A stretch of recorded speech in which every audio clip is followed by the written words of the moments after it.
ഈശോയിൽ ഏറ്റവും പ്രിയപ്പെട്ടവരെ, അടുത്തയിട ഒരു ധന്യമായ യാത്ര നടത്തി, അനുഗ്രഹിക്കപ്പെട്ട ഒരു യാത്ര. അത് വിശുദ്ധ ദേവസഹായത്തിൻ്റെ കബറിടത്തിലേക്കായിരുന്നു. കാറ്റാടിമലയിൽ അദ്ദേഹത്തിൻ്റെ രക്തസാക്ഷിത്വ ഇടത്ത് നിന്നപ്പോൾ തിരികെ ദേവാലയത്തിലെത്തി വിശുദ്ധൻ്റെ തിരുസ്വരൂപ സന്നിധിയിൽ കരംകൂപ്പി കണ്ണടച്ച് പ്രാർത്ഥിച്ചപ്പോൾ മനസ്സിൽ ഇങ്ങനെ ഒരു സ്വരം ഞാൻ കേട്ടു: സത്യം പറയുക, നന്മ ചെയ്യുക, മനുഷ്യനെ ഭയപ്പെടാതിരിക്കുക. എനിക്ക് തോന്നുന്നു വിശുദ്ധ ദേവസഹായത്തിൻ്റെ ജീവിതത്തിൻ്റെ ആകത്തുക ഈ 3 വാക്കുകളിലുണ്ട്. ഒരുപക്ഷെ എൻ്റെ ആത്മീയ അജപാലന പൗരോഹിത്യ ശുശ്രൂഷകൾക്ക് കൂടുതൽ കരുത്തു പകരുന്ന ഒന്നായിരുന്നു ഈ ഓർമ്മപ്പെടുത്തൽ ഈ വിശുദ്ധൻ എനിക്ക് അവിടെ നൽകിയത്. ഈ ഒരു പശ്ചാത്തലം പറഞ്ഞുകൊണ്ടാണ് ഇന്നത്തെ ഈ വചന വിചിന്തന ശുശ്രൂഷ ആരംഭിക്കാൻ ആഗ്രഹിക്കുക. ഇന്നത്തെ നമ്മുടെ വിഷയം ദൈവമക്കളുടെ വെല്ലുവിളി. അത് നാം നേരത്തെ വളരെ സംക്ഷിപ്തമായി കണ്ടു കഴിഞ്ഞു. സത്യം പറയുക, നന്മ ചെയ്യുക, മനുഷ്യനെ ഭയപ്പെടാതിരിക്കുക. ഉൽപ്പത്തിയുടെ പുസ്തകം 4-ാം അധ്യായം 6-ാം തിരുവചനത്തിൽ നാം ഇങ്ങനെ വായിക്കുന്നു: കർത്താവ് കായേനോട് ചോദിച്ചു, നീ കോപിച്ചിരിക്കുന്നത് എന്തുകൊണ്ട്? നിന്റെ മുഖം വാടിയിരിക്കുന്നത് എന്തുകൊണ്ട്? ഉചിതമായി പ്രവർത്തിച്ചാൽ നീയും സ്വീകാര്യനാവുകയില്ലേ? നല്ലതു ചെയ്യുന്നില്ലെങ്കിൽ പാപം വാതിൽക്കൽ തന്നെ പതിയിരിപ്പുണ്ടെന്നോർക്കണം. അത് നിന്നിൽ താല്പര്യം വച്ചിരിക്കുന്നു, നീ അതിനെ കീഴടക്കണം. വിശ്വാസിയുടെ വെല്ലുവിളി എന്ന ഈ ഒരു വിഷയത്തെ വിശുദ്ധ ഗ്രന്ഥത്തിലെ ഈ ഒരു വചനത്തിൻ്റെ പശ്ചാത്തലത്തിൽ ഒന്ന് പരിശോധിക്കുമ്പോൾ ദൈവം ആദ്യമായി നമ്മൾ ആവശ്യപ്പെടുന്നത് നിൻ്റെ ജീവിതത്തിലെ പ്രശ്നം കണ്ടെത്താനാണ്. കർത്താവ് ചോദിക്കുകയാണ്, നീ കോപിച്ചിരിക്കുന്നത് എന്തുകൊണ്ട്? നിൻ്റെ മുഖം വാടിയിരിക്കുന്നത് എന്തുകൊണ്ട്? നമ്മൾ സങ്കടപ്പെട്ടിരിക്കുന്നത് എപ്പോഴാണ്? കോപിച്ചിരിക്കുന്നത് എപ്പോഴാണ്? ഇതിനൊക്കെ പ്രശ്നമുള്ളപ്പോഴാണ്. സോ കുറച്ചുകൂടി കൃത്യമായിട്ട് ചോദിച്ചാൽ, what is your problem? What is your problem? എന്താ നിൻ്റെ പ്രശ്നം? ഈശോ ചോദിക്കുക, കർത്താവ് ചോദിക്കുക, എന്താ മോനെ മോളെ നിൻ്റെ പ്രശ്നം? നിൻ്റെ ജീവിതത്തെ, നിൻ്റെ കുടുംബത്തെ, നിൻ്റെ മക്കളെ, ജീവിത പങ്കാളി, നിൻ്റെ പരിസരങ്ങളെ, നിൻ്റെ ചിന്തകളെ ഇപ്പോൾ അസ്വസ്ഥമാക്കുന്ന വ്യക്തി, സംഭവം, ഓർമ്മ എന്താണ്? What is your problem? നീ കോപിച്ചിരിക്കുന്നത് എന്തുകൊണ്ട്? നിന്റെ മുഖം വാടിയിരിക്കുന്നത് എന്തുകൊണ്ട്? കാരണം കണ്ടെത്തി, നമ്മളിരിക്കുന്ന അവസ്ഥ കണ്ടെത്തി. ഇനി എന്തുകൊണ്ട് നീ ഈ അവസ്ഥയിലായി എന്നുകൂടി വചനം പറയുന്നു.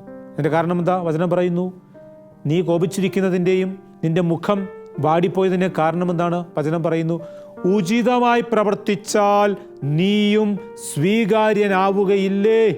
ഒന്ന് മാറ്റി പറഞ്ഞാൽ, നീ കോപിച്ചിരിക്കുന്നതിൻ്റെ, നിന്റെ മുഖം വാടിപ്പോയതിൻ്റെ കാരണം എന്താണ്? നീ ഉചിതമായി പ്രവർത്തിച്ചില്ല. ഉചിതമല്ലാത്ത വാക്ക്, പ്രവൃത്തി, ചിന്ത, പ്രവൃത്തികൾ, വ്യക്തികൾ, സൗഹൃദങ്ങൾ, സംഭവങ്ങൾ ഒക്കെ നമ്മുടെ ജീവിതത്തിലെ പ്രശ്നങ്ങളുടെ കാരണമാണ്. ഉചിതമായി പ്രവർത്തിക്കുക, അതൊരു പരിശുദ്ധാത്മാവിൻ്റെ ദാനമാണല്ലോ. വിവേകത്തോടെ പ്രവർത്തിക്കുക. ചെയ്യേണ്ട കാര്യങ്ങൾ ചെയ്യേണ്ട സമയത്ത് ചെയ്യേണ്ടതുപോലെ ചെയ്യാതെ വരുമ്പോൾ നമുക്ക് പലതും സഹിക്കേണ്ടി വരുന്നുണ്ട്. വീണ്ടും വിശ്വാസിയുടെ, ദൈവമക്കളുടെ വെല്ലുവിളിയിലേക്ക് വരുമ്പോൾ ഈ 2 ഭാഗം അത്ര പ്രസക്തമല്ല. പ്രധാനപ്പെട്ട ഭാഗം ഇതിൻ്റെ അവസാന ഭാഗത്താണ്. വചനം പറയുകയാണ്, ഉചിതമായി പ്രവർത്തിച്ചാൽ നീയും സ്വീകാര്യനാവുകയില്ലേ? ശ്രദ്ധിക്കുക, നല്ലതു ചെയ്യുന്നില്ലെങ്കിൽ പാപം വാതിൽക്കൽ തന്നെ പതിയിരിപ്പുണ്ടെന്നോർക്കണം. അത് നിന്നിൽ താല്പര്യം വെച്ചിരിക്കുന്നു, നീ അതിനെ കീഴടക്കണം. നല്ലതു ചെയ്യുന്നില്ലെങ്കിൽ പാപം വാതിൽക്കൽ തന്നെ പതിയിരിപ്പുണ്ടെന്നോർക്കണം. അത് നിന്നിൽ താല്പര്യം വെച്ചിരിക്കുന്നു, നീ അതിനെ കീഴടക്കണം. എൻ്റെ പ്രിയപ്പെട്ടവരെ, ഒരു വിശ്വാസിയുടെ അല്ലെങ്കിൽ ദൈവമക്കളുടെ ദൈവവിളി എന്ന് പറയുന്നത് നിന്നിൽ താല്പര്യം വെച്ചിരിക്കുന്ന, നിന്നിൽ കണ്ണുവച്ചിരിക്കുന്ന, നിന്റെ പടിവാതിൽ കാത്തിരിക്കുന്ന പാപത്തെ, തിന്മയെ, പ്രലോഭനത്തെ കീഴടക്കുക എന്നുള്ളതാണ് ഈ ലോകത്ത് ജീവിക്കുന്ന ഒരു വിശ്വാസിയുടെ, ദൈവമക്കളുടെ വെല്ലുവിളി. ഏതാണ്ട് അതേ കാര്യം തന്നെയാണ് വിശുദ്ധ ദൈവസഹായം ആ സന്നിധി എന്നെ ഓർമ്മിപ്പിച്ചത്. സത്യം പറയുക, നന്മ ചെയ്യുക, മനുഷ്യനെ ഭയപ്പെടാതിരിക്കുക. പലപ്പോഴും നമ്മൾ സത്യത്തെ മൂടിവെക്കുന്നു, നന്മ മാറ്റിവെക്കുന്നു. Because of the fear of man. മനുഷ്യനെ ഭയന്ന് അവനെന്ത് പറയും, അവളെന്ത് പറയും, അവരെന്ത് വിചാരിക്കും, അങ്ങനെ ചെയ്ത മനുഷ്യനെ ഭയക്കുന്നതാണ് നമ്മുടെ ആത്മീയ ജീവിതത്തിലെ വലിയ ഒരു തടസ്സം. നല്ലത് ചെയ്യുന്നില്ലെങ്കിൽ പാപം വാതിൽക്കൽ തന്നെ പതിയിരിപ്പുണ്ട്, അതും നിന്നിൽ താല്പര്യം വെച്ചിരിക്കുന്നു, നീ അതിനെ കീഴടക്കണം. ഈ ഒരു വചനം വായിക്കുമ്പോൾ നമുക്ക് ഗലാത്യക്കാർക്ക് എഴുതിയ ലേഖനത്തിലേക്ക് പോകുമ്പോൾ അവിടെ സുന്ദരമായ ഒരു കാഴ്ച നാം കാണുന്നുണ്ട്.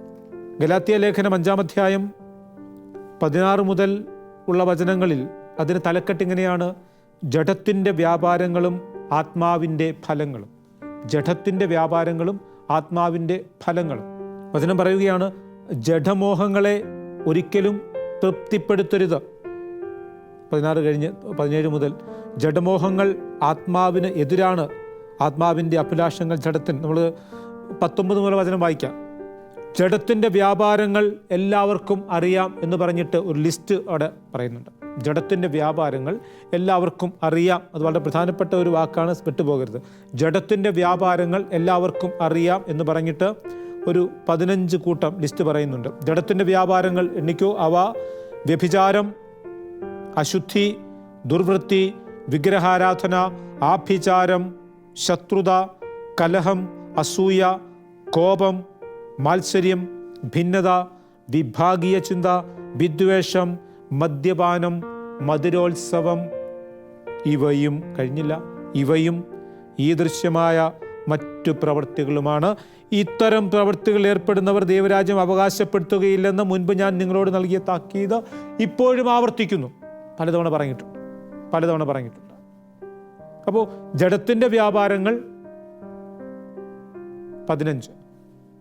വീണ്ടും നാം അടുത്ത ഇടത്തേക്ക് പോകുമ്പോൾ 22 മുതൽ വചനം. എന്നാൽ ആത്മാവിൻ്റെ ഫലങ്ങൾ അത് 9 എണ്ണമുണ്ട്. ഏതൊക്കെയാണ്? സ്നേഹം, ആനന്ദം, സമാധാനം, ക്ഷമ, ദയ, നന്മ, വിശ്വസ്തത, സൗമ്യത, ആത്മസംയമനം. ഇത് വളരെ ബോധപൂർവമാണ് ഈ ലിസ്റ്റ് വായിച്ചത്. ഒരു കാര്യമൊന്ന് ബോധ്യപ്പെടുത്താൻ വേണ്ടിയാണ്, ഒരു കാര്യമൊന്ന് മനസ്സിലാക്കി തരാൻ വേണ്ടിയാണ്. ജഡത്തിൻ്റെ വ്യാപാരങ്ങൾ 15, ആത്മാവിൻ്റെ ഫലങ്ങൾ 9. ഇതൊരു ഇലക്ഷനാണെന്ന് കരുതുക, ഒരു തെരഞ്ഞെടുപ്പാണെന്ന് കരുതുക. മത്സരിക്കുന്ന 2 സ്ഥാനാർത്ഥികളാണ്. ഒന്ന് ജഡത്തിൻ്റെ വ്യാപാരം, ഒരു സ്ഥാനാർത്ഥി. രണ്ടാമത്തെ സ്ഥാനാർത്ഥി ആത്മാവിൻ്റെ ഫലം. ആരാ ജയിച്ചു നിൽക്കുന്നത്? 15 വോട്ട് കിട്ടി ജഡത്തിൻ്റെ വ്യാപാരം ജയിച്ചു നിൽക്കുന്നു. 9-നെതിരെ 15 വോട്ടിന് ആര് ജയിച്ചു നിൽക്കുന്നു? ഈ ലോകത്തിൻ്റെ ജഡത്തിൻ്റെ വ്യാപാരം ജയിച്ചു നിൽക്കുന്നു. ഈ ഒരു പശ്ചാത്തലം കൂടി മനസ്സിൽ കണ്ടിട്ട് വേണം നമ്മൾ ആദ്യം വായിച്ച വചനം മനസ്സിലാക്കാൻ. നല്ലത് ചെയ്യുന്നില്ലെങ്കിൽ പാപം വാതിൽക്കൽ തന്നെ പതിയിരിപ്പുണ്ടെന്ന് ഓർക്കണം. നീ എങ്ങോട്ട് തിരിഞ്ഞാലും നിനക്ക് പാപത്തിൻ്റെ സാഹചര്യങ്ങളുണ്ട്. പാപം നിന്റെ വിരൽത്തുമ്പിലുണ്ട്, പാപം നിന്റെ കൺമുൻപിലുണ്ട്, പാപം നിന്റെ ചെവിയുടെ തൊട്ടടുത്തുണ്ട്, പാപം നിന്റെ ചിന്തയിലുണ്ട്, പാപം നിന്റെ പരിസരങ്ങളിലുണ്ട്. നീ കാലെടുത്ത് വെക്കുന്നത് പാപത്തിൻ്റെ പുറത്താണ്, നല്ലത് ചെയ്യുന്നില്ലെങ്കിൽ. അപ്പോൾ നമ്മിൽ താല്പര്യം വെച്ചിരിക്കുന്ന തിന്മയുടെ, പ്രലോഭനത്തിൻ്റെ, പാപത്തിൻ്റെ വഴികളെ കീഴടക്കുക എന്നുള്ളതാണ് ഒരു വിശ്വാസിയുടെ, ദൈവമക്കളുടെ വെല്ലുവിളി എന്ന് തോന്നുന്നു. പ്രിയപ്പെട്ടവരെ, എങ്ങനെയാണ് ഈ ജഡത്തിൻ്റെ വ്യാപാരങ്ങളെ നമുക്ക് മറികടക്കാൻ കഴിയുക? 15 വോട്ട് കിട്ടി ജഡത്തിൻ്റെ വ്യാപാരം ജയിച്ചു നിൽക്കുമ്പോൾ, വെറും 9 വോട്ട് കിട്ടി ആത്മാവിൻ്റെ ഫലങ്ങൾ തോറ്റു നിൽക്കുമ്പോൾ അതിനെ എങ്ങനെ നമുക്ക് വിജയിപ്പിച്ചെടുക്കാൻ കഴിയും? ഉത്തരം ലളിതമാണ്, നന്മ ചെയ്യുക. 9 എന്നുള്ളത് 10 ആവണം, 10 11 ആവണം, 11 12 ആവണം, 13 14 15. അങ്ങനെ ദൈവമക്കൾ നന്മ ചെയ്ത് തിന്മയെ കീഴടക്കി ഈ ലോകത്തിന് മുൻപിൽ ഒരു മാതൃക കാണിച്ചു കൊടുത്തെങ്കിൽ മാത്രമേ ജഡത്തിൻ്റെ വ്യാപാരങ്ങളെ ആത്മാവിൻ്റെ ഫലങ്ങൾ കൊണ്ട് അതിജീവിക്കുവാനും അതിനെ മറികടക്കുവാനും നമുക്ക് കഴിയുകയുള്ളൂ. പ്രിയപ്പെട്ടവരെ, ദൈവമക്കളുടെ വെല്ലുവിളി ഇതാണ്: തിന്മയെ കീഴടക്കുക. അതിന് നമുക്ക് ആത്മീയമായ പ്രചോദനങ്ങളുണ്ടാവണം, നന്മയുടെ പ്രചോദനങ്ങളുണ്ടാവണം. ഇൻസ്പിറേഷൻ ആൻഡ് ടെംപ്റ്റേഷൻ വളരെ പ്രധാനപ്പെട്ട 2 വാക്കുകളാണ്. ഇൻസ്പിറേഷൻ മീൻസ് പ്രചോദനം, ടെംപ്റ്റേഷൻ പ്രലോഭനം. Inspiration is always to do good. പ്രചോദനം എന്ന് പറയുന്നത് എപ്പോഴും നന്മ ചെയ്യാനുള്ളതാണ് പ്രചോദനം. ഒരിക്കലും പ്രലോഭനത്തിന് പ്രചോദനം ഉണ്ടാവും, പാപം ചെയ്യാൻ പ്രചോദനം ഉണ്ടാവുകയില്ല. അതിന് പ്രലോഭനം എന്ന് പറയുക. നന്മയുടെ പ്രചോദനങ്ങളെ സ്വീകരിക്കുവാനും തിരിച്ചറിയുവാനും കണ്ടെത്തുവാനും കഴിയണം. ടെംപ്റ്റേഷൻ, പ്രലോഭനങ്ങൾ, that is always to do evil, തിന്മ ചെയ്യാനുള്ള പ്രലോഭനങ്ങൾ. അപ്പോൾ നിന്റെ വഴിത്താരയിൽ, നിന്റെ കർമ്മരംഗങ്ങളിൽ, നിന്റെ ചുറ്റുപാടുകളിൽ കടന്നുകൂടുന്ന തിന്മയുടെ പ്രലോഭനങ്ങളെ കീഴടക്കുവാൻ, നന്മയുടെ പ്രചോദനങ്ങളെ സ്വീകരിക്കുവാനും, അങ്ങനെ നന്മ ചെയ്ത് തിന്മയെ കീഴടക്കുവാനും കഴിയുക എന്ന ഒരു വലിയ ദൗത്യം ഓരോ വിശ്വാസിയും ദൈവമക്കളും ഏറ്റെടുക്കുന്നിടത്താണ് നമ്മുടെ ഏറ്റവും വലിയ ദൗത്യം പൂർത്തിയാകുന്നത്. അതാണ് ദൈവമക്കളുടെ വെല്ലുവിളി. ഈ വെല്ലുവിളി സ്വീകരിക്കുവാൻ പറ്റിയൊരു നിർദ്ദേശം, പറ്റിയൊരു ഉപദേശം നമ്മൾ വിശുദ്ധ മത്തായിയുടെ സുവിശേഷത്തിൽ നമ്മൾ കാണുന്നുണ്ട്. വിശുദ്ധ മത്തായിയുടെ സുവിശേഷം 5-ാം അധ്യായം 13 മുതൽ 14 വരെയുള്ള വചനങ്ങളിൽ വചനം ഇങ്ങനെ പറഞ്ഞു വയ്ക്കും: നിങ്ങൾ ഭൂമിയുടെ ഉപ്പാണ്, നിങ്ങൾ ലോകത്തിൻ്റെ പ്രകാശമാണ്. ആ ഭാഗം അവിടെ നിൽക്കട്ടെ. നമ്മളെ സംബന്ധിച്ച് ഏറ്റവും പ്രധാനപ്പെട്ടത് ആ 16-ാം വചനമാണ്. ഈ ഒരു പശ്ചാത്തലത്തിൽ വചനം ഇങ്ങനെയാ പറയുക: അപ്രകാരം, വിശുദ്ധ മത്തായിയുടെ സുവിശേഷം 5-ാം അധ്യായം 16-ാം വചനം, അപ്രകാരം മനുഷ്യർ നിങ്ങളുടെ സത്പ്രവൃത്തികൾ കണ്ട് സ്വർഗസ്ഥനായ നിങ്ങളുടെ പിതാവിനെ മഹത്വപ്പെടുത്തേണ്ടതിന് നിങ്ങളുടെ വെളിച്ചം അവരുടെ മുൻപിൽ പ്രകാശിക്കട്ടെ. റിപ്പീറ്റ് ചെയ്യുന്നു: അപ്രകാരം മനുഷ്യർ നിങ്ങളുടെ സത്പ്രവൃത്തികൾ കണ്ട് സ്വർഗസ്ഥനായ നിങ്ങളുടെ പിതാവിനെ മഹത്വപ്പെടുത്തേണ്ടതിന് നിങ്ങളുടെ വെളിച്ചം അവരുടെ മുൻപിൽ പ്രകാശിക്കട്ടെ. ഞാനിത് ആവർത്തിച്ച് പറഞ്ഞത്, ഈ വചനം ഞാനിത് മാറ്റിപ്പറയാൻ പോവുകയാണ്. വചനം മാറ്റിപ്പറയാൻ പറ്റുമെന്ന് എനിക്കറിയില്ല. പക്ഷേ ഇത് ഞാൻ വായിച്ചപ്പോൾ ഇതിൻ്റെ ഇടയിൽ കൂടി ഒരു ചിന്ത ഈശോ എനിക്ക് തന്നു. അതുകൊണ്ടാണ് ഞാൻ ഈ വചനമൊന്ന് മാറ്റിപ്പറയുന്നത്. ഇങ്ങനെയാണ്: അപ്രകാരം മനുഷ്യർ നിങ്ങളുടെ ദുഷ്പ്രവർത്തികൾ കണ്ട് സ്വർഗസ്ഥനായ നിങ്ങളുടെ പിതാവിനെ അവഹേളിക്കേണ്ടതിന് എന്ന് കൂടി ഇവിടെ അർത്ഥമുണ്ട് എന്ന് ചിന്തിക്കുകയാണ്. കാരണം അപ്രകാരം മനുഷ്യർ നിങ്ങളുടെ സത്പ്രവൃത്തികൾ കണ്ട് സ്വർഗസ്ഥനായ നിങ്ങളുടെ പിതാവിനെ മഹത്വപ്പെടുത്താൻ നിങ്ങളുടെ വെളിച്ചം അവിടെ മുമ്പ് പ്രകാശിക്കട്ടെ എന്ന വചനം ജീവിക്കാൻ ഞാനും നിങ്ങളും മറന്നു പോകുമ്പോൾ ഞാൻ പറഞ്ഞ രീതിയിൽ ഈ വചനം മാറ്റിപ്പറയേണ്ടി വരും. അങ്ങനെയായിത്തീരും. പ്രിയപ്പെട്ടവരെ, ഇതാ ദൈവമക്കളുടെ വെല്ലുവിളി.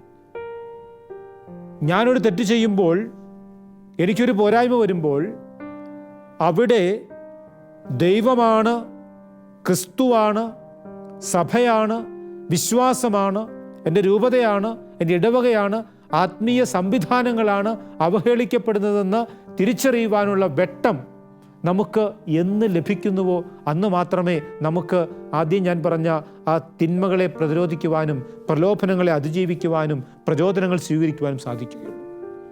അപ്രകാരം മനുഷ്യർ നിങ്ങളുടെ സത്പ്രവൃത്തികൾ കണ്ട് സ്വർഗസ്ഥനായ നിങ്ങളുടെ പിതാവിനെ മഹത്വപ്പെടുത്തേണ്ടതിന് നിങ്ങളുടെ വെളിച്ചം ദൈവമഹത്വമായി മാറണം. ഈ ദൈവമഹത്വമായി മാറുവാനുള്ള വെട്ടമില്ലാത്തത് കൊണ്ടാണ് പലപ്പോഴും നമ്മൾ കുഞ്ഞു കുഞ്ഞു കാര്യങ്ങൾ ചെയ്യുമ്പോൾ അത് ഞാൻ ചെയ്ത പാവമല്ലേ, അത് ഞാൻ സഹിച്ചാൽ പോരെ, ഞാൻ പറഞ്ഞ വാക്ക് എങ്ങനെയാ അവിടെ വരുന്നത്? എൻ്റെ പ്രിയപ്പെട്ടവരെ, നാം ഒരു തെറ്റ് ചെയ്യുമ്പോൾ, നാം ഒരു തിന്മ ചെയ്യുമ്പോൾ അവിടെ ക്രിസ്തുവാണ്, വിശ്വാസമാണ്, ആത്മീയതയാണ് അവഹേളിക്കപ്പെടുന്നതെന്ന് ഒരിക്കൽ ഒരു അമ്മ ഇടവക ദേവാലയത്തിൽ പ്രാർത്ഥിക്കുന്നത് ഒരു ഇടവക വൈദികൻ ശ്രദ്ധിച്ചു. എല്ലാ ദിവസവും അച്ഛൻ ശ്രദ്ധിച്ചു, ഈ ഒരു അമ്മ പള്ളിയിൽ വന്ന് കുരിശിൻ്റെ വഴി പ്രാർത്ഥന ചൊല്ലിക്കൊണ്ട് പോകുന്നു. പക്ഷെ അച്ഛൻ നോട്ട് ചെയ്ത ഒരു കാര്യം, 10ാം സ്ഥലത്തെത്തുമ്പോൾ ഈ അമ്മ പ്രാർത്ഥിക്കുന്നില്ല. 9ാം സ്ഥലം കഴിഞ്ഞ് നേരെ 11ാം സ്ഥലത്തേക്ക് പോവുകയാണ്. 10ാം സ്ഥലം അമ്മ ബോധപൂർവം ഒഴിവാക്കുന്നു. വികാരിയച്ഛന് വളരെ കൗതുകമായി. അച്ഛൻ ഒരു ദിവസം അമ്മയുടെ പ്രാർത്ഥന കഴിഞ്ഞപ്പോൾ കാത്തു നിന്നു, ദേവാലയത്തിന് പുറത്തു നിന്നു. ചോദിച്ചു, അമ്മ അച്ഛൻ കാണാറുണ്ട്, അമ്മ എല്ലാ ദിവസവും ഉച്ചയ്ക്ക് വന്ന് കുരിശിൻ്റെ ഒരു പ്രാർത്ഥന ചൊല്ലുന്നു. പക്ഷേ 10ാം സ്ഥലത്തെത്തുമ്പോൾ അമ്മ എന്താ അവിടെ പ്രാർത്ഥിക്കാതെ അടുത്ത സ്ഥലത്തേക്ക് പോകുന്നത്? പള്ളിയിൽ നിന്നും വ്യാകുല മാതാവിൻ്റെ മുഖവും വിശുദ്ധ അൽഫോൻസാമ്മയുടെ ഭക്തിയും ഒക്കെയായിട്ട് ഇറങ്ങി വന്ന ഈ അമ്മയുടെ മുഖഭാവം മാറി. അമ്മ വളരെ ദേഷ്യത്തോടെ അച്ഛനോട് പറയുകയാണ്, പിന്നെ എൻ്റെ അപ്പുറത്തെ അവൾ വാങ്ങിച്ചു വെച്ച പടത്തിൻ്റെ മുമ്പിൽ ഞാൻ പ്രാർത്ഥിക്കാനേ, അതിന് വേറെ ഞാൻ ജനിക്കണമെന്ന്? എവിടെ എവിടെ ദൈവമഹത്വം? എവിടെ ആ ആത്മീയതയുടെ ആഴം? എവിടെ ആ വിശ്വാസത്തിൻ്റെ വെട്ടം? ഇതാ പലപ്പോഴും നമ്മുടെയൊക്കെ പ്രാർത്ഥന. ദൈവമഹത്വത്തിന് വേണ്ടി എന്ന് പറഞ്ഞ് നമ്മൾ ചെയ്യുന്ന പലതും സ്വന്തം മഹത്വത്തിനും ആരെയെങ്കിലും കാണിക്കാൻ വേണ്ടി മാത്രമാണ്. മറ്റുള്ളവരെ കാണിക്കാൻ വേണ്ടി നിങ്ങളുടെ നന്മപ്രവൃത്തികളും പ്രാർത്ഥനകളും ചെയ്യരുത് എന്ന് ക്രിസ്തു കൃത്യമായിട്ട് ഓർമ്മിപ്പിക്കുക. ആന്തരികതയാണ് ആത്മീയതയുടെ വിശുദ്ധി. ദൈവമഹത്വമായിരിക്കണം നമ്മുടെയൊക്കെ പ്രവർത്തനങ്ങൾ. 10,000 രൂപയുടെ ധനസഹായം ചെയ്തിട്ട് അത് പരസ്യപ്പെടുത്താൻ 1,00,000 രൂപ മുടക്കുന്ന ഒരുപാട് മനുഷ്യരുണ്ട് മറ്റുള്ളവരെ കാണിക്കാൻ വേണ്ടി. ആരുടെ മഹത്വം? ദൈവത്തിൻ്റെ മഹത്വമാണ്, സ്വന്തം മഹത്വമാണ്. പ്രിയപ്പെട്ടവരെ, ദൈവമക്കളുടെ വെല്ലുവിളി തിന്മയെ കീഴടക്കുക, പ്രലോഭനത്തെ അതിജീവിക്കുക, നന്മ ചെയ്ത് ദൈവമഹത്വത്തിനായി മാറുക. വചനം പറയുന്നത് പോലെ അപ്രകാരം മനുഷ്യർ നിങ്ങളുടെ സത്പ്രവൃത്തികൾ കണ്ട് സ്വർഗസ്ഥനായ നിങ്ങളുടെ പിതാവിനെ മഹത്വപ്പെടുത്തേണ്ടതിന് നിങ്ങളുടെ വെളിച്ചം അവരുടെ മുന്നിൽ പ്രകാശിക്കട്ടെ എന്ന വചനം ധ്യാനിച്ചുകൊണ്ട് നമുക്ക് മുൻപോട്ട് പോകാം. വിശുദ്ധ ദേവസഹായം പറഞ്ഞ ആ ഓർമ്മപ്പെടുത്തൽ മറക്കാതിരിക്കാം. സത്യം പറയുക, നന്മ ചെയ്യുക, മനുഷ്യനെ ഭയപ്പെടാതിരിക്കുക. ദൈവം അനുഗ്രഹിക്കട്ടെ.